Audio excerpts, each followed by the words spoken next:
আসসালামু আলাইকুম। হযরত নূহ আলাইহিস সালাম ও মহাপ্লাবন সম্পর্কে আপনারা নিশ্চয় শুনেছেন এবং পৃথিবীর এমন কোনো মুসলিম বান্দা নাই যে হযরত নূহ সাল্লাল্লাহু ইসলামের সম্পর্কে জানেন না। চলুন আজকে বিস্তারিত তার জীবনীটা জেনে আসি। আল্লাহ পাক হযরত আদম আলাইহিস সালামের প্রায় 1000 বছর পর হযরত নূহ আলাইহিস সালামকে প্রেরণ করেন। ইসলামের দায়িত্ব নিয়ে ইরাক প্রদেশে দিজিলা ও ফুরাত নদীর মধ্যবর্তী অঞ্চলে তিনি অবতীর্ণ হন। তার প্রকৃত নাম আব্দুল গফফার বিন মালিক, কিন্তু তিনি কোরআনের মধ্যে নূহ নামেই অভিহিত। নূহ কথার অর্থ ত্রণ। তার সময়ে মহাপ্লাবনে আপন স্ত্রী, পুত্র সহ প্রায় অধিকাংশ আত্মীয়রা মারা যায়। তাদের দুর্ভাগ্য দেখে এত কেঁদেছিলেন যে আল্লাহ পাক তাকে নূহ নামেই অভিহিত করেন।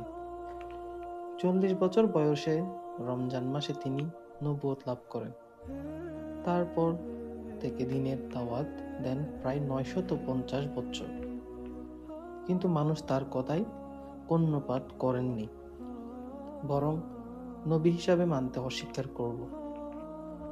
তারা বলতে লাগলো, তুমি তো আমাদের মতোই মানুষ, আমাদের মতো খাও, আমাদের মতোই পান করো, আমাদের মতো ঘুমাও, তবে কেমন করে তুমি নবী হলে? নূহ আলাইহিস সালাম বলেন, হে আমার জাতি, তোমরা এক আল্লাহর ইবাদত করো, আল্লাহ ছাড়া কোনো কারো ইবাদত করো না।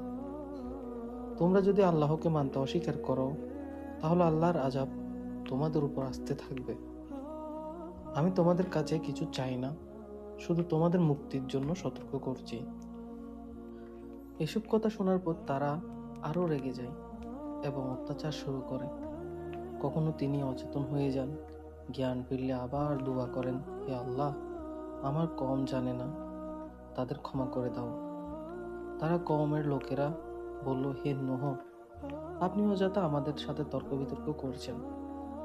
আপনি যদি প্রকৃত সত্যবাদী হয়ে থাকেন, তাহলে আপনার আযাব নিয়ে আসেন। হযরত নূহ সাল্লাল্লাহু আলাইহি সাল্লাম আল্লাহর সাহায্য চান।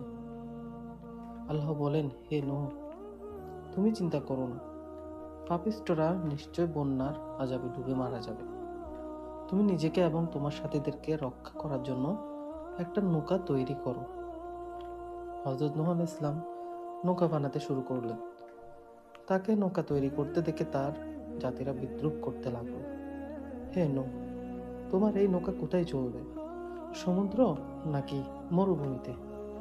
কিন্তু নূহ আলাইহিস সালাম তাদের কথাই কান না দিয়ে নৌকা তৈরিতে লাগলেন।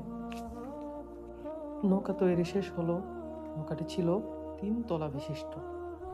এক তলায় পক্ষীকুল, এক তলায় জ্যান্ত জানোয়ার, এক তলায় নূহ আলাইহিস সালাম এবং তার সাথীগণ। আল্লাহ বললেন, হে নূহ, আপনি পৃথিবীর সমস্ত বস্তু, প্রাণী এবং আমাদের অনুগামীদের জোড়ায় জোড়ায় নৌকায় তুলে নিন, যাতে মহাপ্লাবনের পর আবার তারা বংশ বিস্তার করে পৃথিবীকে বাসযোগ্য করে তুলতে পারে।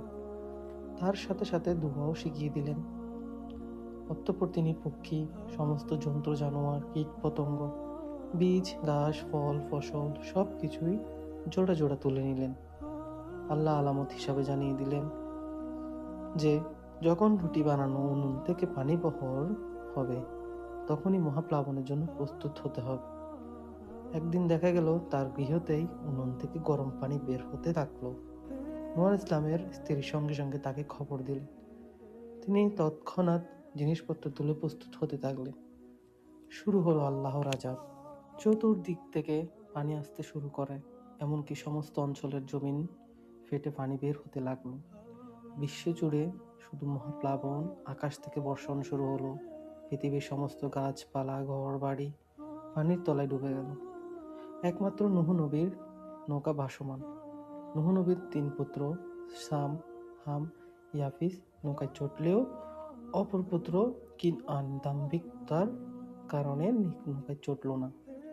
নূহ আলাইহিস সালাম তার পুত্রকে আহ্বান করলেন, হে আমার পুত্র, নৌকায় আরোহণ করো, এছাড়া আর রক্ষাকর্তা কেউ নেই। অর্থাৎ নূহ আলাইহিস সালাম তার পুত্রকে ডেকে বললেন, হে পুত্র, আমার সাথে নৌকা ওঠো। এসো, কাফেরদের সাথে থেকো না। কিনান উত্তরে বললেন, আমি কোনো উঁচু পাহাড়ে আশ্রয় নেব, সে আমাকে প্লাবন থেকে বাঁচাবে, অর্থাৎ প্লাবনের বাড়ি পাহাড়ের উপর পর্যন্ত যাবে না বলেই মনে করেছিল। সঙ্গে সঙ্গে নূহ আলাইহিস সালাম বললেন, হে আমার পুত্র, আজ আর এই ধ্বংসের হাত থেকে রক্ষা করার জন্য আল্লাহ ছাড়া কেউ নেই। কিন্তু ইনান তার অহংকারের বরে সে কথা অস্বীকার করলো এবং পাহাড়ে আরোহণ করতে লাগলো। প্লাবনের পানি বাড়তে লাগলো, নৌকায় ভাসতে লাগলো, পাশাপাশি পর্বত কিনানও উঠতে লাগলো। কিনআনের করুণ অবস্থা দেখে পিতা নূহ আলাইহিস সালাম আকাশের প্রতি মুখ তুলে বলতে থাকেন, হে আমার প্রতিপালক, আপনি তো প্রতিশ্রুতি দিয়েছেন যে আমার পরিবার সমূহকে ধ্বংস করবেন না। কিনান আমার পুত্র, হয়তো এক্ষুনি পানিতে পড়ে মারা যাবে। এই কথা শুনে আল্লাহ পাক নূহ আলাইহিস সালামকে সতর্ক করে যে বললেন, হে নূহ আলাইহিস সালাম, সে তোমার জন্ম দেওয়া সন্তান হলেও ঈমানের ভিত্তিতে সে তোমার থেকে পুরো আলাদা, সুতরাং সে তোমার পরিবারভুক্ত নয়। তার জন্য তুমি এমন প্রার্থনা আমার কাছে করো না। এরূপ অবস্থায় বিরাট একটি ঢেউ এসে কিনানকে ভাসিয়ে দেয়। আল্লাহর কাছ থেকে সতর্কবার্তা পাওয়ার পর নূহ আলাইহিস সালাম আল্লাহর কাছে ক্ষমাপ্রাপ্তি হলেন। অবশেষে 10 মুহররম সারা বিশ্বকে ধ্বংস করার পর প্লাবন বন্ধ হলো। নূহ আলাইহিস সালামের নৌকা যদি সিরিয়া পর্বতের উপর অবতীর্ণ হলো। নূহ আলাইহিস সালাম এবং সহচরবৃন্দ, নৌকার অন্যান্য পশু পাখি মিলে আবার পৃথিবীর বুকে বসবাস শুরু করে। মহাপ্লাবনে নৌকাটি রজব মাসের 2 তারিখ থেকে মুহররম মাসের 10 তারিখ পর্যন্ত মোট 6 মাস 8 দিন ভেসেছিলেন। এই হলো আমাদের সংক্ষিপ্ত বর্ণনা।